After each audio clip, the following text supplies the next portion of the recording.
Most people believed they didn't belong there. You could tell by the way they sat.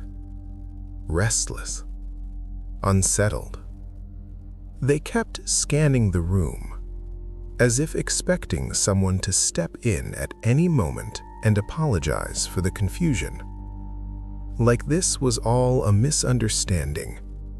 Like someone would say, "You're not supposed to be here." I believed that too. At least, at first. It was easier than accepting the alternative. People began to speak in whispers. Not conversations. Fragments. Questions without direction. How long have you been here? Do you remember arriving? Did you fall asleep? No one had clear answers. Every story ended the same way, with a gap. A moment that refused to be remembered, as if the act of coming here had been deliberately erased.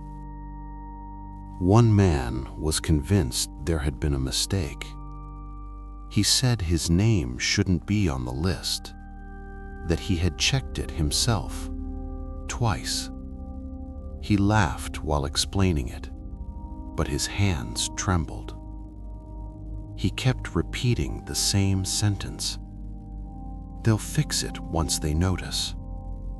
No one corrected him.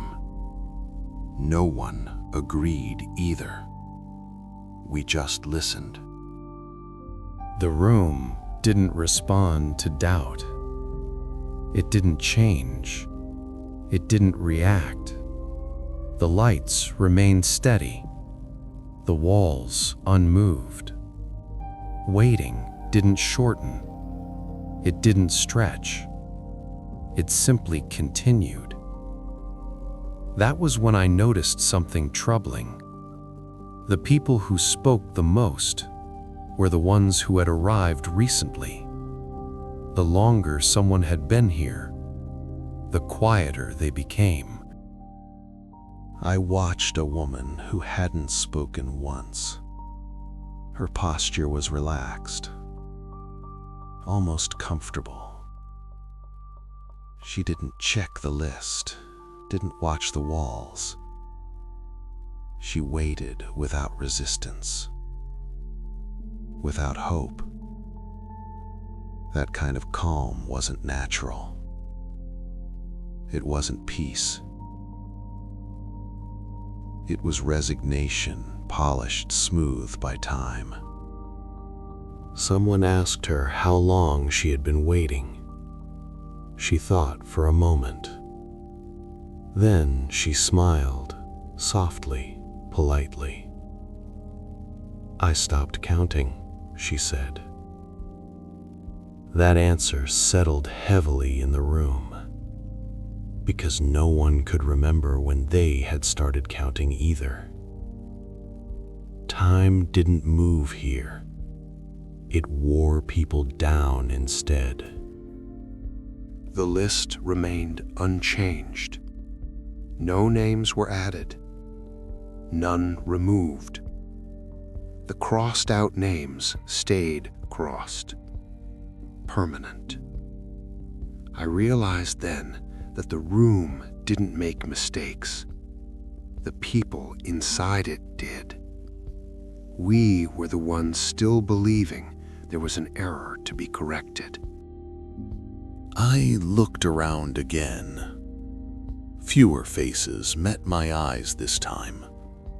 Most were staring forward, like they had accepted that understanding was optional, that waiting was mandatory.